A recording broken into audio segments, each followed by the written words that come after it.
құрметіне аналарға арнап бір өлең оқып берейін. Аналарды жұмақ дейміз, күн дейміз. Құрғақ сөзге құмарымыз ұлғейбіз.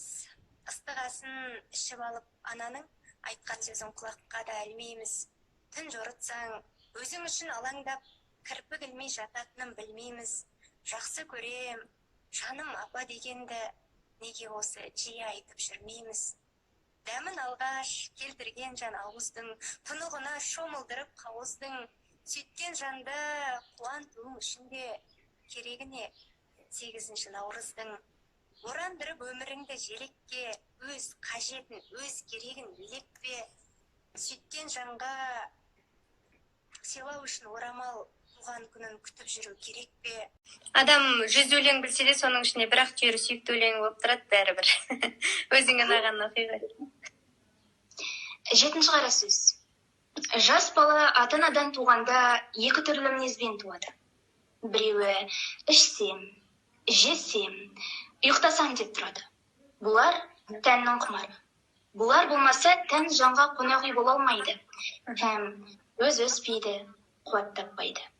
Біреуі білсем екен демекілік.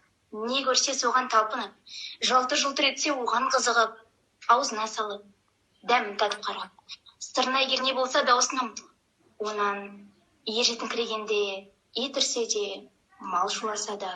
Біреуі күлсе де, біреуі жыласа да тұра жүгіріп, ол немене? Бұл немене? Ол неге өйтеді? Бұл неге бүйтеді деп, көзі көрген, құлағы естігеннің бәрін сұрап, тыныштық көрмейді. Мұның бәрі жанның құмары. Білсем екен, көрсем екен, үйренсем екен демек. Сөз оқитын сіңлім бар еді, Әнжу деген. Сол сізге қазір бір өлең оқып берсе, өзіңіз таралап бағасын берсін. Қалай қарайсыз? Қай келді?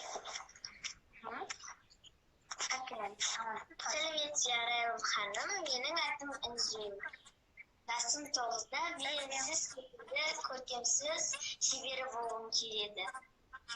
Және де мен сізге өзім сүйіп оқитын ұлы Абай атамыздың зұлым таппай мақтанба өлеңін айтып берсем.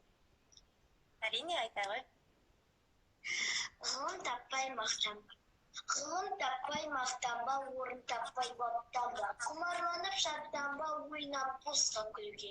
5 нәрседен қашық бол, 5 нәрсеге асық бол. Адам болам десеңіз, тілеуің өмірің алдыңда, оған қайғы жесеңіз. Өссе, өтірік, мақтаншақ, еріншек, бекер, малша. Басы өзіңіздің даусын болса, оған шабыт болса, болып дейсіз ғой. Шабыт болса, одан кейін шынайылық болу керек. Өлеңді алып алып, нананай деп оқу менің түсінігіммен, менің көзқарасыммен дұрыс емес. Кейбір адамдар музыкаға ілесіп кетеді. Кейбіреулері енді әртүрлі себеп салдар бар ғой әркімде. Сондықтан ең бірінші шабыт керек, шынайылық керек.